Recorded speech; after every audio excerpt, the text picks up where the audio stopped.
প্রশ্ন করেছে একজন লোক হলো ধনী, কিভাবে তার ধন কমবে গো? আল্লাহ বলেন মুসা রে,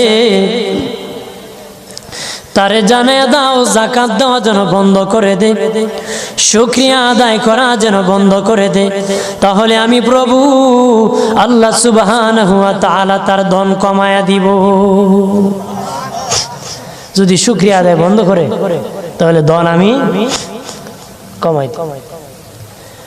এরপরে মুসা নবী বলে, ও মালিক, আল্লাহ একজন মহিলা বলেছে তার গরিব মানুষ গরিবী হালত যায় না, যত ইনকাম করে তার একটা ভাঙ্গা ঘর ভালো ঘর বানাইতে পারে না গো।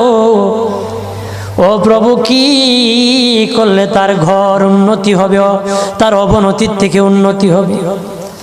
আল্লাহ বলেন মুসা রে, মহিলারে জানিয়ে দিও